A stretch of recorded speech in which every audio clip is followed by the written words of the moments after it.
Mapagpalang araw po sa ating lahat mga anak. Sa araw na ito ay ating itutuloy ang pagbabasa ng Biblia. Sa araw na ito ay ating pag-aaralan ang The Fear of the Lord. Kasi ayon sa Proverbs chapter 8 verse 13, the fear of the Lord is to hate evil, pride and arrogancy, and the evil way, and the froward mouth do I hate. In Tagalog version, ang paggalang at pagsunod kay Yahweh ay naglalayo sa kasamaan. Ako ay namumuhi sa lahat ng kalikuan, sa salitang baluktot at sa diwang kayabangan. Amen. Praise the Lord. Mga anak, napaka-importante na tayo ay may takot sa ating mahal na Panginoon. Nang sa ganon ay masunod natin ang kalooban ng ating Diyos na Ama na nasa langit. Ang pagkakaroon ng takot sa ating mahal na Panginoon ay siyang tutulong sa atin mga anak, nang sa ganon ay ibigay natin sa ating Diyos na Ama ang buong tiwala sa Kanya. Mananalig lamang po tayo sa Kanya mga anak. Pagtiwalaan po natin ang mga kaparaanan ng ating mahal na Panginoon. Kung ikaw ay may takot sa mga alagad ng batas or may takot ka sa iyong mga amo, mga boss, mas higit kang matatakot sa ating Diyos na buhay dahil siya ang may-ari ng ating buhay. Siya ang may gawa sa atin. Anytime, pwedeng bawian ka ng buhay. Anytime, pwede kang bawian ng iyong mga blessings. Kaya mga anak, dapat ay magkaroon tayo ng takot sa Kanya. Dapat ay nandoon ang ating buong paggalang, pagsunod sa Kanyang mga kalooban.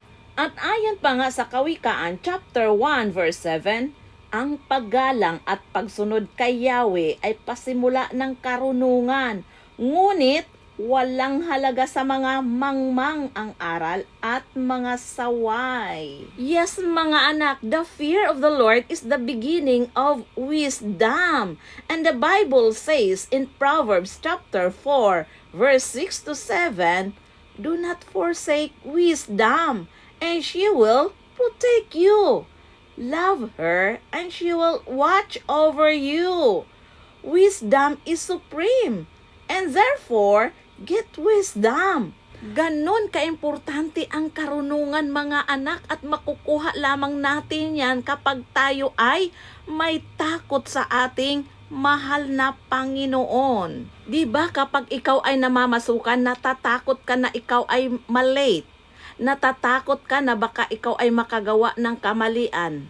Natatakot ka na baka ikaw ay mapagalitan ng iyong boss. Kasi baka ikaw ay mawalan ng trabaho. Ganun dapat din mga anak sa ating mahal na Panginoon. Mas higit kang matakot. Yes mga anak, kasi siya yung nagbibigay sa iyo ng trabaho. Siya yung nagbibigay sa iyo ng wisdom kung ano ang dapat mong gagawin, nang sa ganun ay hindi ka matanggal sa iyong work. At higit sa lahat, ating pakakatandaan ng ating Diyos na Ama na nasa langit ang nag-iingat po sa atin. Pinangalagaan niya tayo, nang sa ganon, tayo ay tuloy-tuloy na makapagtrabaho, tayo ay tuloy-tuloy na makapangalaga sa ating pamilya, at tayo ay tuloy-tuloy na makapaglingkod sa ating kapwa.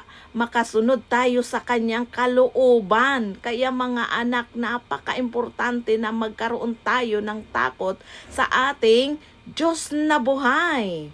At kapag ikaw ay may takot sa ating mahal na Panginoon, malalaman mo kung ano ang kahulugan ng paggalang at pagsunod kay Yahweh. Yan ay ayon sa Kawikaan chapter 2 verse 5, na ang sabi, malalaman mo kung ano ang kahulugan ng paggalang at pagsunod kay Yahweh, at matatamo ang kaalaman tungkol sa Diyos. Amen. Praise the Lord. Yes, mga anak, magkaroon ka ng maraming kaalaman tungkol sa ating mahal na Panginoon kapag ikaw ay may takot sa ating Diyos na Ama na nasa langit. At ating pakatandaan, mga anak, na kapag tayo ay walang takot sa ating mahal na Panginoon, naku mga anak, ayon sa Hebrew chapter 10 verse 31, kakilakilabot ang mahulog sa kamay ng Diyos na buhay. At sabi pa nga niya sa Hebrew chapter 10 verse 30, sapagkat kilala natin ang nagsabi, akin ang paghihiganti, ako ang magpaparusa.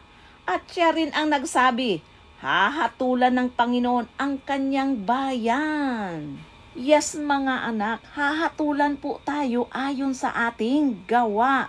Kaya dapat, mga anak, matakot ka gumawa ng mga kasalanan kasi ayon sa Proverbs chapter 3 verse 11 to 12, aking anak, ang saway ni Yahweh ay huwag mamaliitin at ang kanyang pagtutuwid ay huwag mong itakwil, pagkat lahat ng mahal niya'y itinatama ng daan tulad ng anak na minamahal, sinasaway ng magulang. Amen. Praise the Lord. Yes, mga anak, tulad ng magulang na kapag ang kanyang anak ay nagkasala ay kanya itong pinaparusahan. Ganon din ang ating mahal na Panginoon. Dahil anak niya tayo, dahil mahal niya tayo, ayaw niya na tayo ay mapapariwara. Kaya nga tayo, di ba? Minsan dumanas tayo ng matinding kahirapan, matinding kapighatian, or minsan nakaranas tayo ng napakatinding karamdaman na animoy wala ng kagalingan. Mga anak, minsan yan ay dulot ng ating mga kasalanan. Kasi gusto ng ating Diyos na buhay na tayo ay magkaroon ng takot sa Kanya. At higit sa lahat, matuto tayong sumandal at mananampalataya sa Kanyang kapangyarihan. Ganon ang ating mahal na Panginoon. Kasi minsan kapag ang tao ay di dumanas ng mga pagsubok sa buhay, nako, hindi niya kilala ang Diyos. Hindi niya malalaman kung ano ang kapangyarihan ng ating Diyos. At sabi pa nga sa Job chapter 5 verse 17, mapalad ang taong dinidisiplina ng Diyos na makapangyarihan. Ang pagtutuwid niya sa iyo'y huwag mong ipagdamdam. Yes, mga anak, huwag nating ipagdamdam kapag tayo ay dinidisiplina ng ating mahal na Panginoon. Dahil ibig sabihin yun, mga anak, mahal niya tayo. Ayaw niya tayo na tayo ay mapariwara. At higit sa lahat, ayaw ng ating Diyos na buhay na mararanasan natin ang impyerno. Ayaw niya, mga anak, na tayo ay itatapon sa naglalagablab na apoy. Kaya nako, napakapalad ng isang tao na dinidisiplina ng ating Diyos na buhay, na binibigyan pa tayo ng pagkakataon para matuwid ang ating mga kasalanan. Kaya ganun kaimportante, mga anak, ang pagkaroon ng takot sa ating mahal na Panginoon. Na kapag tayo ay may takot sa ating Diyos na buhay, tayo din, mga anak, ay may takot na gumawa ng mga kamalian. Magkakaroon tayo ng takot na gumawa ng kasalanan. At dun, mga anak, dahil sa ating takot sa ating Diyos na buhay, hahaba ang ating buhay at punong-puno pa tayo ng mga pagpapala dahil pangako niya yan eh. Kasi ayon sa Kawikaan, chapter 10, verse 27, ang paggalang at pagsunod kay Yahweh ay nagpapahaba ng buhay. Ngunit, ang mga araw ng masama ay di magtatagal. Kaya be wise, mga anak. Di ba gusto natin na mahabang-mahaba ang ating buhay? At gusto natin na tayo ay pagpalain ng ating Diyos na Ama na nasa langit. So mga anak, sundin lamang natin ang kanyang kalooban. Magkaroon tayo ng takot sa kanya. Nang sa ganon ay masunod natin ang kanyang mga kautusan. Makinig tayo, mga anak, sa kanyang mga utos. upang sa ganon ay makamtan natin ang buhay na walang hanggan. Dito nga sa mundong ibabaw ay takot na tayo na baka tayo ay mahuli ng mga pulis, takot tayo na baka tayo ay parusahan ng ating mga amo, or takot tayo na baka tayo ay parusahan ng ating mga magulang. Naku mga anak, mas nahigit nakakatakot ang parusa ng ating mahal na Panginoon dahil yun ay forever. Forever mong danasin mga anak ang init ng apoy. Naku mga anak, hindi mo mawari kung anong init ang meron doon mga anak, dahil isipin mo na lamang na ikaw ay nasa naglalawang apoy na hindi namamatay-matay, at hingin mo man ang kamatayan ay hindi mo na ito matatagpuan pa. Ganun kahirap mga anak pagka wala tayong takot gumawa ng mga kamalian, pagka wala tayong takot sa ating mahal na Panginoon.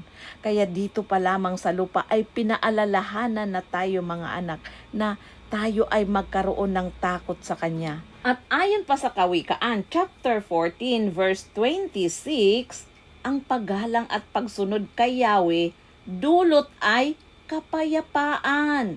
May hatid na katatagan sa buong sambahayan. At sa verse 27, ang paggalang at pagsunod kay Yahweh ay bukal ng buhay, at ang taong meron nito'y malayo sa bitag ng kamatayan. Amen. Praise the Lord.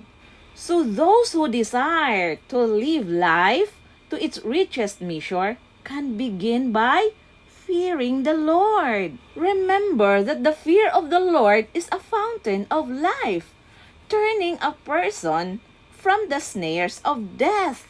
And whoever fears the Lord has a secure fortress, and for their children it will be a refuge.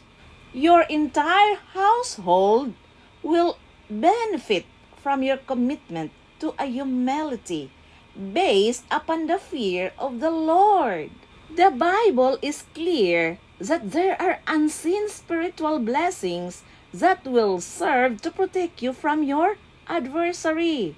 So too, the parent who models a life of godly fear and obedience to God's word will provide a hedge of protection around even his children. Ganon katapat at totoo ang ating Diyos na buhay mga anak, na kapag tayo ay may takot sa ating Diyos na Ama na nasa langit, ay punong-puno tayo ng proteksyon, punong-puno tayo ng Kanyang pagmamahal. Amen po?